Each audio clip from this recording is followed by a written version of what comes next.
Elder geeks will undoubtedly remember the first Toy Story game on the Super Nintendo and Sega Genesis. Like most Disney-based games, it was a good old-fashioned platformer that was a blast to play. Toy Story 3 opens in theaters this coming Friday, and with it comes a brand new video game. But can it live up to expectations?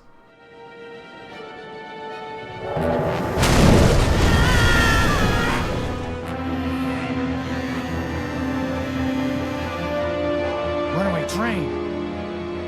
The orphans!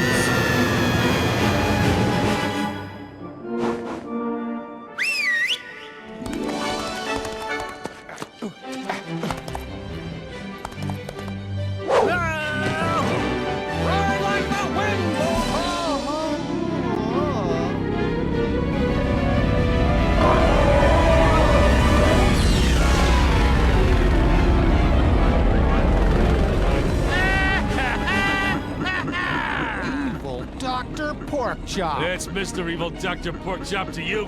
And I've got a score to settle with you, Sheriff Woody.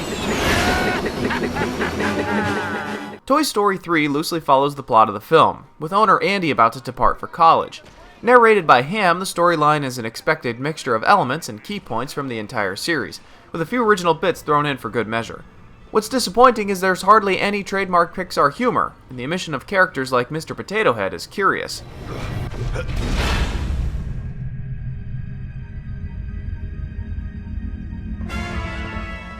Players assume the role of Woody, Buzz, and Jessie as they navigate through the various stages, solving the occasional puzzle and scavenging for collectibles. Gameplay in the main storyline boils down to platforming and enduring gauntlets of enemies. It's bland and repetitive, with the only redeeming moments being the few instances when you're forced to use the unique abilities of all three characters to solve the puzzles or reach the end of the stage.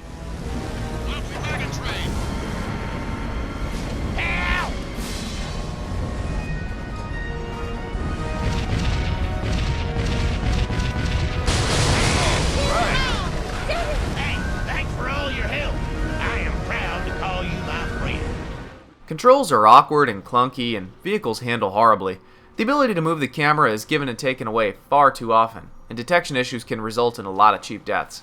Most of the game is childishly easy, with the exception of one stage that has you fending off an army of monster muffins. There's a split-screen multiplayer mode, but seeing as teamwork isn't required, it's more of a throwaway feature than anything substantial. The main story mode can be completed in under 2 hours, and there's little incentive to replay it, seeing as most of the collectible items are in plain sight. This is where the Toy Box mode comes in. Set in an open world, the Toy Box allows players to build a town and complete dozens of missions for different characters. Unfortunately, the missions have absolutely no variety, with the same fetch quests repeated over and over. Toy cars and Woody's horse Bullseye allow for mini racing games, but the novelty wears off pretty quickly, as a result of unyielding controls. While collecting items in the story mode unlocks concept art, interviews, and other gallery items, collecting items in the Toy Box mode unlocks new materials to customize your town and its inhabitants by building new structures, modifying existing ones, and changing the appearance of the townfolk. The only real reason to do any of this is for the change of scenery, or to complete a mission objective. From a technical standpoint, the game is less than impressive. The load times are frequent enough and long enough to be noticeable. We encountered several glitches and performance issues. The graphics are adequate, but nothing astounding, and there are problems with the audio levels in places.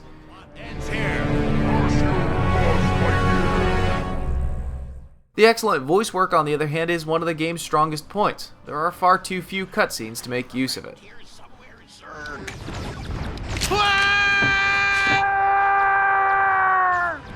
Rex, you were supposed to get the phone and come right back.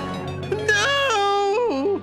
The Buzz Lightyear game! We haven't played this in years. Yeah, I made it to the Gamma Quadrant. I'm almost to Zurg's fortress. Guys, come on. We need to get back. Rex, we know you can defeat him. Just do it quickly. Toy Story 3 has fallen victim to the licensed video game curse. It's a poorly designed and uninspired, albeit nostalgic experience. Kids might derive some enjoyment from it, but we can only recommend that parents rent this one. For everyone else, steer clear.